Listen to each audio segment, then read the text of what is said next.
I know what you're thinking. That looks familiar. Hello and welcome to This Is Us. I'm Becca King-Reed. Today we're at History Park and behind me is the San Jose Electric Tower. It's one of the many fun things you'll see as you wander through the park. That one's actually a replica. The original was built in 1881 and the design was to light up downtown. They billed it as the seventh wonder of the West. It was so exciting that the designer of the Eiffel Tower actually traveled to San Jose to take a peek at it when he was looking for ideas. And today we're going to take a journey too. We're going to get a peek at antique spy gear. We're going to get a close-up look at all the technology used by spies throughout history. We're going full speed ahead and it all starts now. This is us. This is us. This is us.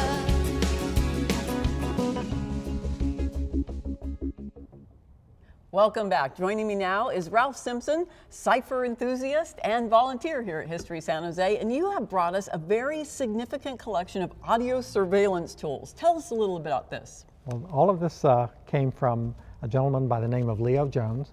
He was in 1950 a 24-year-old man who developed, designed, and manufactured this surveillance equipment. And he was a pioneer in this development.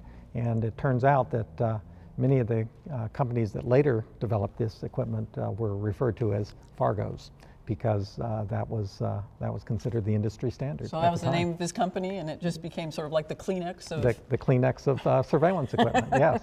And he was able to exploit many of the technological advances that happened after World War II and then with the transistor to miniaturize many of the surveillance things, so that he went from body wires that included radio tubes down to transistors and much smaller. So streamlined now. You can put them in objects you would never suspect. So tell us about this handbag. Well, this handbag is a woman's handbag from the 50s.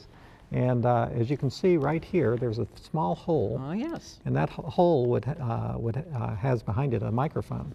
So that microphone would be attached, in this case, to a relatively small transmitter at the time, and the transmitter on the other end would have a antenna connected to it. And here's the base of the antenna, and the antenna wire goes through the strap right here, and it follows the strap all the way around. Oh, clever. So you get a little bit of height to the antenna so that it could have a little further distance that it can reach.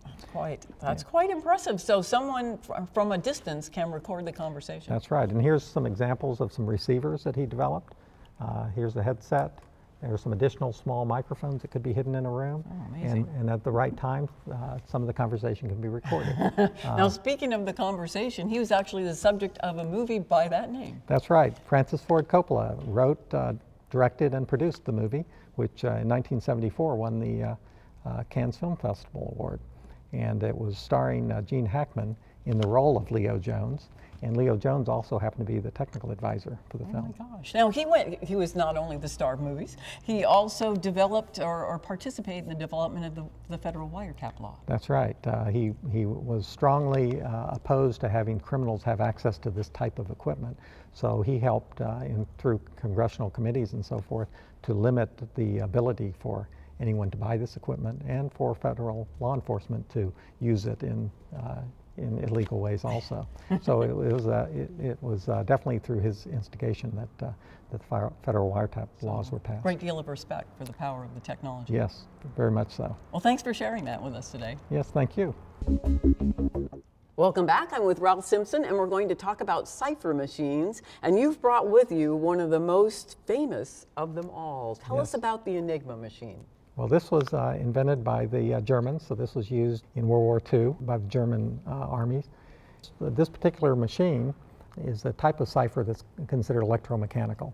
So as you push a key, it's battery operated, and each letter will get transposed up to 9 times. It first goes through a plug board here, then it goes into 3 different wheels, and each wheel will change the letter, and then it comes through a rotor, which will change the letter, and then it comes back through the same 3 wheels but in a different order, and then it comes back through the plug board, and then it eventually lights up a light. Wow. So okay, so it goes through letter, many shufflings. Yes, and each letter will get changed not only up to 9 times, but then the very next letter will cause this wheel to advance, so it gets a whole different cipher. So for instance, if I press an L here, a letter will light up, an E, but you'll notice that this wheel also moved. Right. So the next time I press that same letter, a different letter will light up. Yes, so it's a diabolical cipher. Very crafty. Yes, it is. So can we try to send a message? Sure, sure. Now the first thing that an operator would do in sending a message is to make sure that they have the settings correct on the machine. And this is where the diabolicalness of this machine plays in. There are 5 wheels to choose from, and he inserts 3 wheels in the order for the day. And then they have to be put on a certain setting here from 1 to 26. So let's set it on 8, 10, and 12 as an example. Okay. And then every soldier who operated one of these would get that code in the morning, and they'd all set their That's right. wheels. They would set the wheels usually at midnight, and that would be the setting for the day, including all of the plug boards. Okay, so that would be a pattern they would repeat as well. That's right. Okay. And now it's time to send a message. All right, let's and send a message. so I will send a message. I'll press a letter here, and if you would write down be happy to the do that. coded message, I'll press an H, So S, and then an E, A, and then an L, N, and L again, there's a Z, and an O. and a W. All Okay, right. so very good. So now we Now- have this Sanswa. Yes, and so there's the code. It needs to be sent by radio, usually Morse code, and the receiving person would have to set his settings to the original position, 8, 10, 12. So for every message, he Yes, starts again it at the starts same position. At that same position. And then if I could take that yeah. message There and you are. ask you to type in the right codes. Okay. So the first letter is an S, Okay. and that's translated H. into an H, then an A, I got an that's E, an E, and then an N, an L. an L, a Z, Where is that Z? Another L. Another L. Aha. and then a W.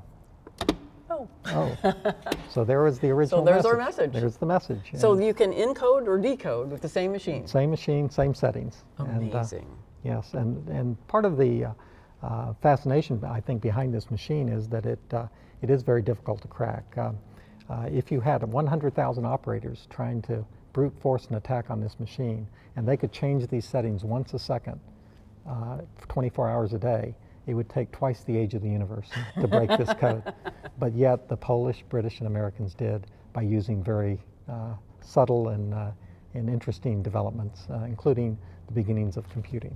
Well, thank you break so this much code. for sharing. We're so excited to have been able to show the audience an Enigma machine. They're hard to find and hard to see, and we were able to even touch one. So thanks. Thank you. Welcome back. Ralph Simpson has brought us some very stealthy technology used by pilots during World War II. Tell us what this does. It's 2 pieces. Yes. And how do they work? Well, it's called an IFF radio. That stands for Identify Friend or Foe. Ah, good to do. Good to do. Yes, and you notice there's no controls for the pilot to worry about. A beacon is automatically sent out to remote planes, and the plane is supposed to reply with the correct reply. And if it's a correct reply, you know that's a friend. If it's not a correct reply, you are to shoot at it. And this is it's an because enemy. planes were speedy and could sneak Yes. up on you quickly. That's right. You can spot a plane by radar before you could visually see it, but then you don't know if it's a friend or foe unless you have a device like this. Aha, okay. And it's made up of 2 parts. So the sending and receiving of the message, the radio is the part down below. This top part supplies the power to the radio. Okay. And it also has inside another important function. There's a little cogged wheel here that see it. spins around, and it moves up and down this little Morse code tapper, which sends out So the it bumps code. that and it actually sends a little Morse code message. Yes, and that little Morse code message changes every day. And so that's how you know that you've got a friend in the other plane. Because if I were to lose a plane in enemy territory and they were to capture this radio, they could spoof being a friend. But if they didn't have the right code wheel in for that day, it would prevent them from being recognized. So as a every day friend. the pilot changes and puts in a new one. That's right. So a word goes out. They get a memo in the morning and they know which one That's to do. right. That's right. Okay. That's what they do. Well, hopefully everybody gets that memo. I hope so. Yes. Now, this is also still in use today. It's the black box. That's it. The transponder in every commercial and military plane in the world. Amazing. Yes. Now, tell us about this big green box. Okay, this green box is a direction finding radio. And so this unusual looking contraption on top is the antenna, and it has some sights like a gun scope to identify where the strongest element of that radio signal is coming from. So if there's some radio broadcasting in the area, this thing spins around and identifies where it's coming from. So looking for spies. Looking for spies, yes, and in that case you need two of these, because this will tell you one direction, you need another one to triangulate, and then you can go after that spy. And then you can find the spies. That's it. Very fun. Yes. Thank you so much for sharing this technology with us. This has been a blast. Well, thank you. Well, we have just enough time for one more quick story. Ralph, tell us about the red button in the plane cockpit. Well, the red button is attached to the IFF radio, and if the pilot, it looks like he's going down in enemy territory, he's to press the red button to set off an explosive charge in this radio to melt it, so to make sure the enemy did not get this radio. As though he doesn't have enough to think about. That's right. Just To parachute out, destroy the radio. It's all important. He has to destroy the radio. Yes. Well, thank you so much for sharing your great stories and your wonderful collection with us. Well, thank you.